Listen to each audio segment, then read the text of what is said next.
इसको दिल्ली की एक बहुत ही बड़ी कोठी में एक नौकरानी काम कर रही थी और काम करने के दौरान पर जब मालिक उसको देखता था तो उस नौकरानी के चेहरे पर काफ़ी उदासी रहती थी, काफ़ी परेशान रहती थी। ऐसे में मालिक जो देखता था, वो काफ़ी टेंशन में आ जाता था कि इस नौकरानी के चेहरे पर काफ़ी बड़ी उदासी है, क्या मसला है, क्या प्रॉब्लम है? मालिक हालाँकि की चाह कर भी पूछने की कोशिश करता था, लेकिन मालिक जो रहता है, वो चाह कर भी नहीं पूछता था।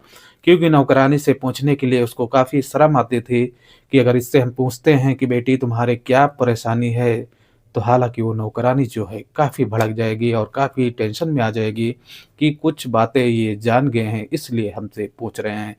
दोस्तों ऐसा ही कर कुछ दिन और गुज़रते हैं और गुज़रने के बाद में एक दिन मालिक पूछ ही पड़ता है कि बेटी आपके चेहरे पर और आपके चेहरे पर और आपके शक्ल पर काफ़ी उदासी रहती है, क्या परेशानी है? आप खुलकर बताइए। हालाँकि नौकरानी जो है अपने मालिक से बताने लगती है कि हम अगर सोती हैं, तो हमारे को सपना जो दिखता है, काफ़ी भयानक सपना दिखता है और उसी सपने को लेकर मैं काफ़ी टेंशन में रहती हूँ। मालिक इस बात को सुनता है, तो उसके पैरों से ज़मीन निकल जाता है और सोचने पर मजबूर हो जाता है और पूछने लगता है कि कैसा सपना आप देखती हैं? तो वो लड़की जो नौकरानी रहती है, वो मालिक से बताने लगती है कि एक हमारी सहेली थी, उसी का सपना हमारे सामने और हमारे आँखों के सामने जैसे कि हमारी नज़र बंद होती है, नींद में आती हूँ और तुरंत ही हमको ये सपना दिखना स्टार्ट हो जाता है। इसी बात को लेकर काफ़ी परेशान हूँ और परेशानी के साथ-साथ देखा जाता है कि हम काफ़ी डरे भी हुई हूँ। हालाँकि मालिक जो रहता है इस बातों को सुनता है और सुनने के बाद में अपनी करीबी पुलिस स्टेशन जो रहता है वहाँ पर जाता है और वहाँ पर एफआईआर दर्ज कराता है, ऐसी-ऐसी पूरी घटनाओं को वहाँ पर बताता है। लेकिन कहा जाता है कि वहाँ की जो पुलिस रहती है, इस पूरी घटना को जिस गंभीरता से लेना चाहिए था, उस गंभीरता से वो पुलिस वाले जो हैं इस घटने को नहीं लेते हैं, इग्नोर कर देते हैं। हालाँकि कुछ दिन ऐसा ही गुज़रते हैं और गुज़रने के बाद में जो घटनाक्रम पूरा सामने आता है, तो पुलिस वालों के पैरों से ज़मीन निकल जाता है। तो दोस्तों आज की जो सच्ची घटना है, जो आज की कहानी है, इसे सुनोगे आप तो आपके पैरों से ज़मीन निकल जाएगी और आप सोचने पर मजबूर हो जाएँगे कि एक महिला के साथ में ऐसा ही गंदा खेल खेला जाता है और उसे मारकर उसे फेंक दिया जाता है और जब उसकी सहेली जानती है, निकल जाता है। दोस्तों चलते हैं आज की ये कहानी हम समझने की कोशिश करते हैं। कहानी काफ़ी दर्दनाक है। इस कहानी को आप लोग शुरू से लेकर आखिर तक ज़रूर सुनना। सलाम, आदाब, आप देख रहे हैं खुर्शीद क्रिएटर। दोस्तों आज की कहानी शुरू होती है ये हापुड़ ज़िला, जहाँ पर थाना देखा जाता है कि बिलकुआ थाना अंतर्गत में एक छोटा से गांव रहता है और उस गांव में एक नीलम नाम की लड़की रहती है, जिसकी उम्र 25 से 26 साल रहती है। हालांकि वो एक दिन अपने रास्ते से गुजर रही थी और गुजरने के दौरान पर उसे दो व्यक्ति मिलते हैं और अपनी गाड़ी में बैठा लेते हैं और बैठाने के साथ में उस लड़की के साथ में गलत काम करते हैं। हालांकि जैसे कि आप जानते हैं कि बलात्कार करते हैं और बलात्कार करने के बाद में उस लड़की को मौत के घाट उतार देते हैं। ये तकरीबन बताया जाता है कि इस घटने को अंजाम दिया जाता है 1 दिसंबर को और 1 दिसंबर से लेकर पुलिस जो रहती है उसे इन्फॉर्मेशन दिया जाता है कि ऐसी-ऐसी घटनाएँ घट गई हैं।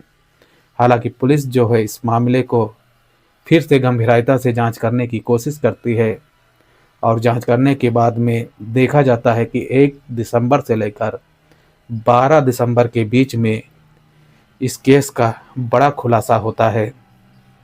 हालाँकि इस लड़की की लाश मिलती है और लाश एक सूटकेस में पैक रहती है। जब उस सूटकेस को खोला जाता है तो देखते हैं जब उसके अंदर से बॉडी निकलती है तो लोगों के पैरों से ज़मीन निकल जाती है और लोग सोचने पर मजबूर हो जाते हैं। हालाँकि उस नौकरानी को भी बुलाया जाता है जो उसकी सहेली थी, उससे भी कुछ पूछताछ किया जाता है। हालाँकि जो उसका मालिक रहता है, जिस कोठी में वो काम कर रही थी, उस मालिक से भी कुछ पूछताछ किया जाता है। इन सारे लोगों से पूछ कर करने के बाद में पुलिस जो रहती है और कुछ सबूतें जो है जुटाने की कोशिश करने लगती है कि कौन से व्यक्ति हैं जिस पूरे घटने को अंजाम दिए हैं। हालाँकि दोस्तों, इस पूरे घटने को लेकर एक व्यक्ति था जिसका नाम अंकित कुमार। अंकित कुमार उसके साथ गलत व्यवहार करता है और गलत व्यवहार कर कर उसे मौत के घाट उतार देता है। मौत घाट उतारने के बाद में उसको एक सूटकेस में पैक कर कर और फेंक देता है। यानी कि अंकित कुमार जो रहता है, उसको लगता है ऐसा कि इस बॉडी को हम फेंक दिए हैं और अब हम बहुत ही आराम से घूम सकते हैं, कोई हमारे ऊपर शक भी नहीं करेगा, ना हमारे ऊपर कोई कानूनी कार्रवाई होगी।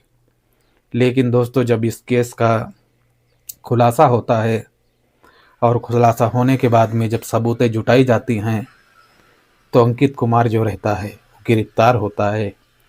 गिरफ्तार होने के बाद में जब पुलिस कस्टडी में जाता है, जब पूछताछ किया जाता है, तो अंकित जो रहता है टूट जाता है और टूटने के बाद में ये सारी कहानियाँ जो है बताने लगता है।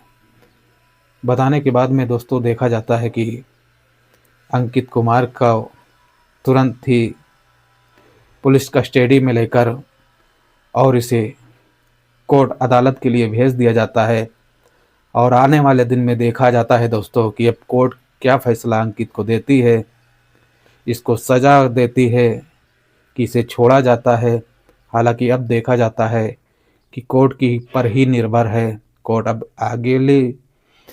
आने वाले दिन में क्या फैसला सुनाती है। तो दोस्तों, यहाँ पर देखा जाता है कि अगर आप गलत करते हैं तो उसका अंजाम गलत ही होता है। आज उस लड़की के साथ में अगर ऐसा नहीं हुआ होता तो जो अंकित कुमार है वो सलाखों के बाहर होता। तो दोस्तों, ये पूरी घटनाक्रम सुनाने का हमारा क्या उद्देश्य है कि आपको परेशान नहीं करना है, ना आपके दिल को ठोस पहुंचाना है।